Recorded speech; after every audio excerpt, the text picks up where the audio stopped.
Hello YouTube, welcome back. This is King Wally and we're back again with another reaction. And in today's reaction we're going to react to Death Battle. Frieza versus Megatron. I used to watch these a lot, but it's been a minute. I've fallen off, but good to see they're still doing their thing. But without further ado, let's get straight to it. This episode of Death Battle is sponsored by NordVPN and BetterHelp.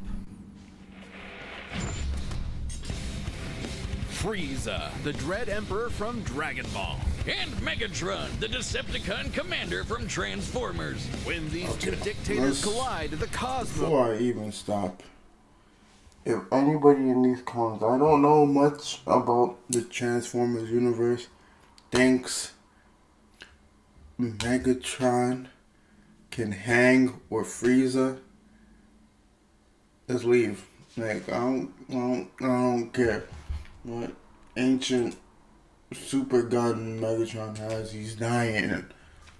Like, he's gonna be made into a house. Like, those will tremble. He's Wiz and I'm Boomstick. And it's our job to analyze their weapons, armor, and skills to find out who would win a death battle. Deep in the bowels of outer space lies a monster so cruel, so callous, so evil that the universe itself trembles at his approach. Behold, the mighty Lord Frieza. Oh, he's adorable with the horns and that floppy tail and the... that's it. Genocide? Oh, I remember that whole awesome. thing. Vegeta, you've ever met the Prince of all Saiyans. And then boom, dog, just like that. It's crazy. This guy was chatting crazy that whole fight. Died. Started crying. Frieza's diminutive stature and faux gentility were intentionally deceptive and rooted in a surprising place. In response to the Japanese economic bubble at the time, Frieza's design was meant to evoke real estate speculators. Series mangaka Akira Toriyama has described such speculators as the worst sort of people. Yes, really. I guess you could say Frieza is more than meets the eye. Oh, wait, shit, that's later. Much is unknown about Frieza's alien race and heritage, only that he and his father were born as mutants with abnormally high power levels. Oh, like how the doc said my blood alcohol level was 0.8 straight out the womb. Frieza was so crazy strong that unlike most Dragon Ball characters who transform to get stronger, Frieza transforms to get weaker. So he doesn't, like, accidentally nuke a planet. Only intentionally. That is, with his Frieza would cross the universe, conquering worlds one by one and selling them to the highest bidder, just like real estate speculators. And if anyone objected, he'd just kill them, their entire family, and everyone they ever knew. Just like real estate speculators.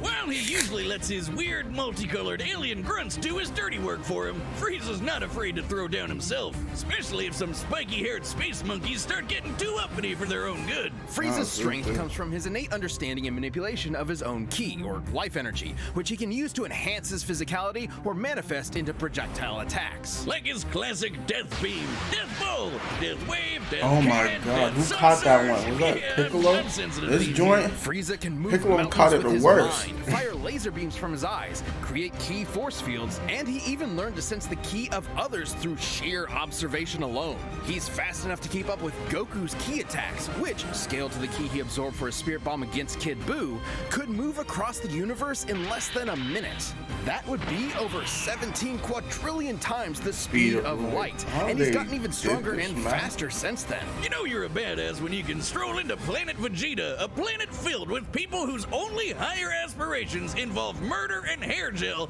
and talk shit like you own the place. And he got so paranoid. Can we talk about how they really, like, King Vegeta was that narcissistic that he named the planet Vegeta? And, like, obviously no one could really say nothing, but was he really even the strongest Saiyan? Like, no one been like that. Like, we can't call it Planet Saiyan? Like, what's up?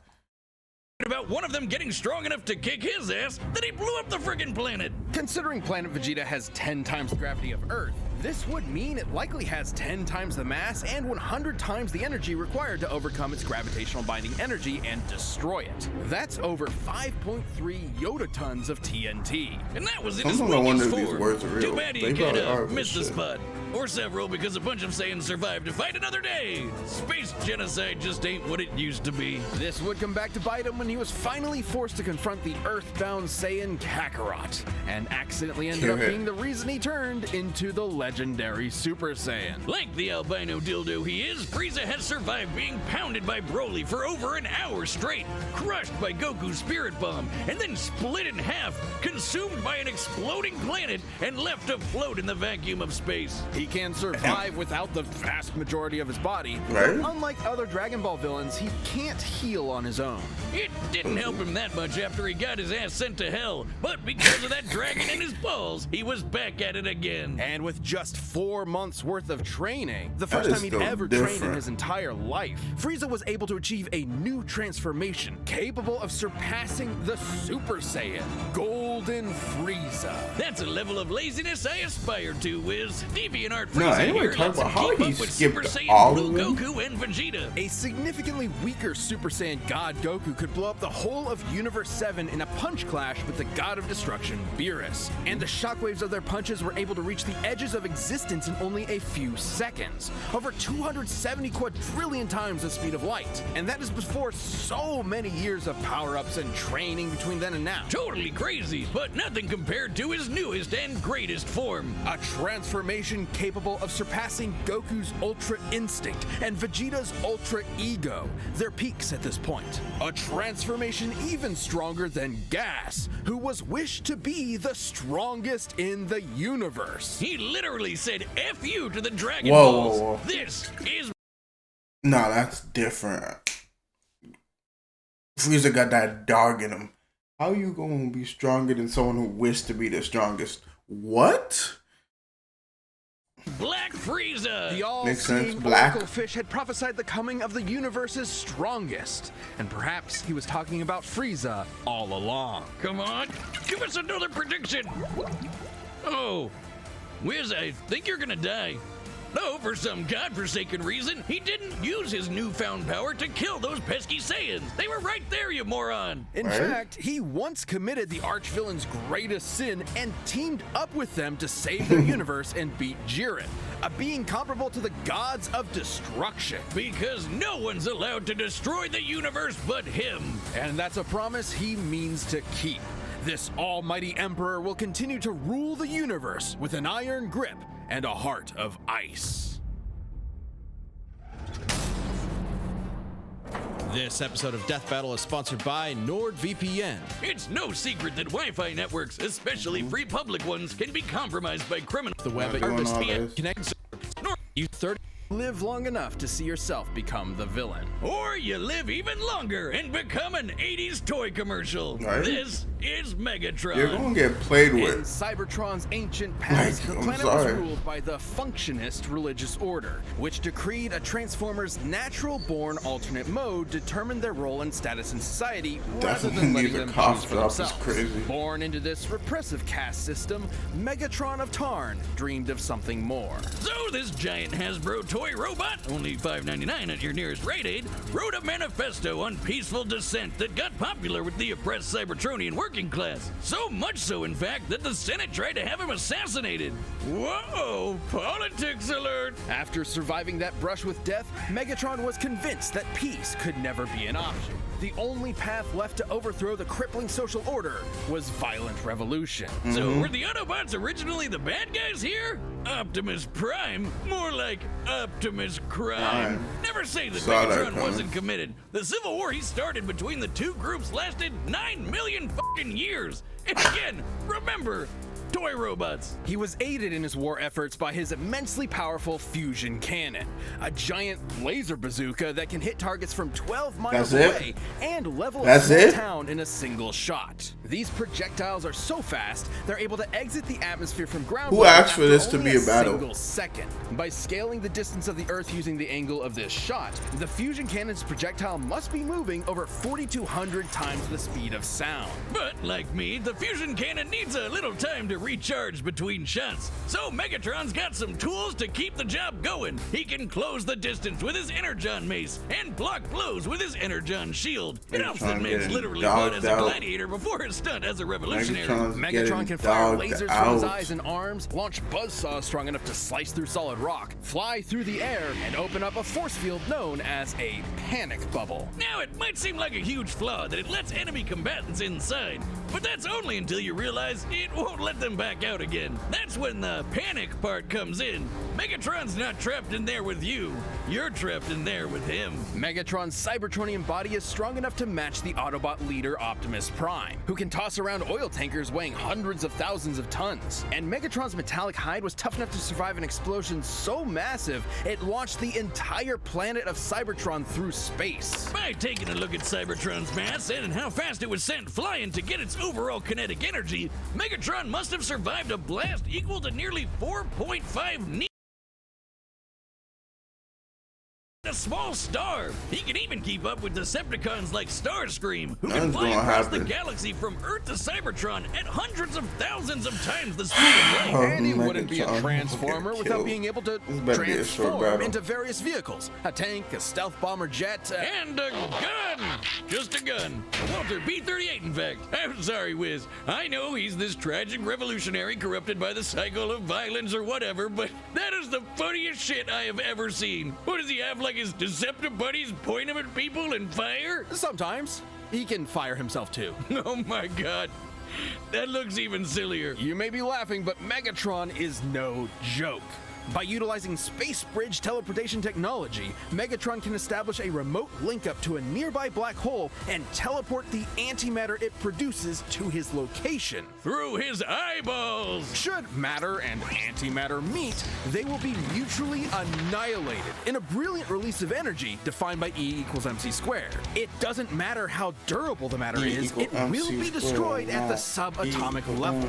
As Megatron's war for control of Cybertron dragged on, all of his highfalutin ideals started to fall to the wayside. In essence, there used to be a point to the war.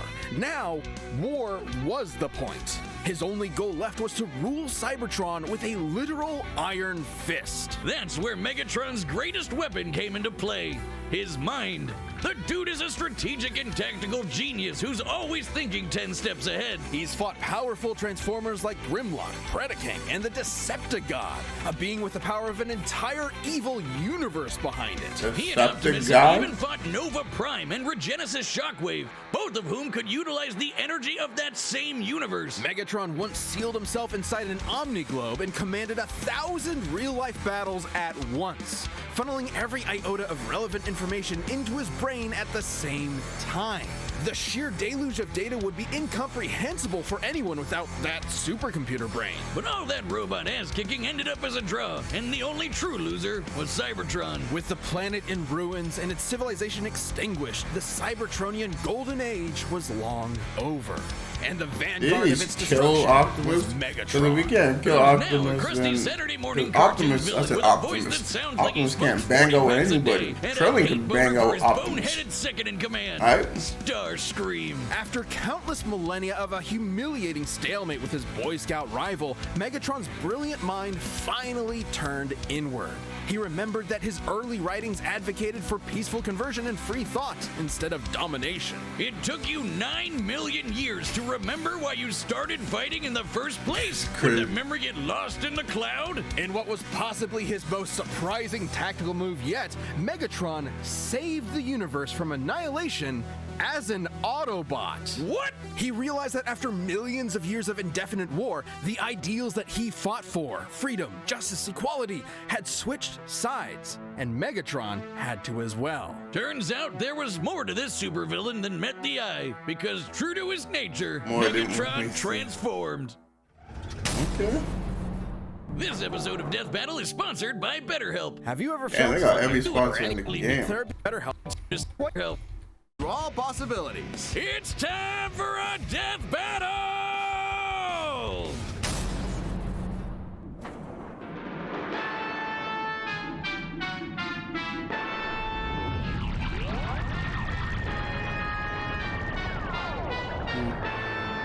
I already, like, if I didn't stay this enough, my money's on Frieza. Greetings, noble warrior of planet Cyber whatever. They even give him the Lord bug in, like, Frieza, claim this 3D world model as my version, own. not 3D, like the Cheer real for life me one. That or one was face hard. annihilation. I have fought for my planet for eons. I would rather see it turn to ash than reside in your filthy hands, organic scum!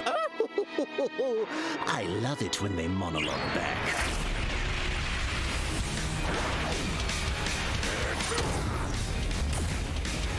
First of all, that match should have been over then, but this is me.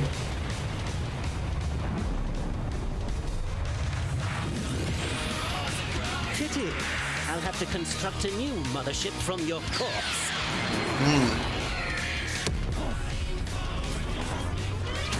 The animation is fire, though. I love it. What's wrong? Is that clunky robot body too slow to keep up? My wits should more than suffice, you blithering taunts. Oh, this is trapped inside that bubble then. Realistically, he shouldn't be able to bang out with people. But okay.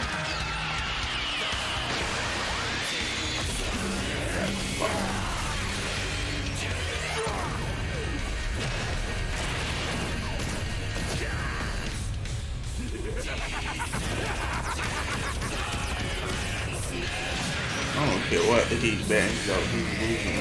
Him and his Green Lantern looking thing.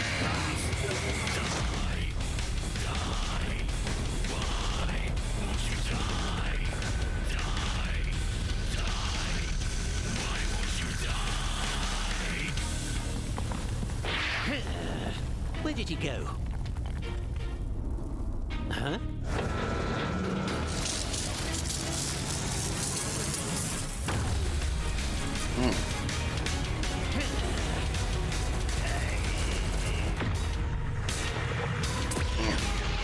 Calm, another like a calm Gallic gun.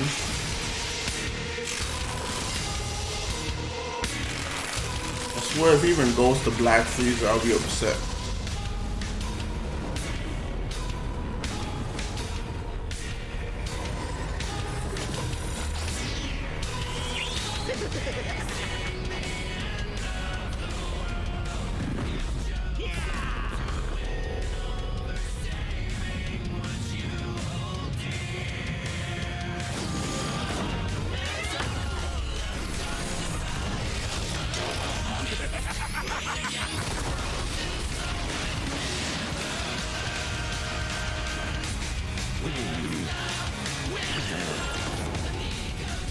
Damn.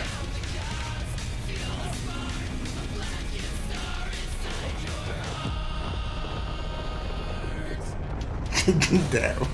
This guy's attacked. Well, doesn't this just always happen?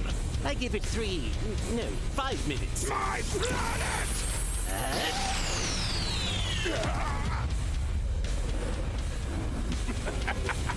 Behold the mighty Lord Frieza, ruler of a dying planet. My planet. Where is your army? Where is your ship? So powerful, and yet you will wander the depths of space for eternity. All because of me. What a fool. You despicable, cretinous worm! I'll torture you until your screams can be heard in the vacuum of space! God damn. Die a fool's death. Hmm?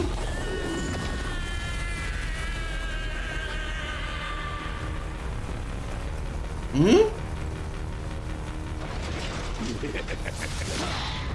Yeah. Yeah. You will die by my hand! You fool! Let me find out. That's right.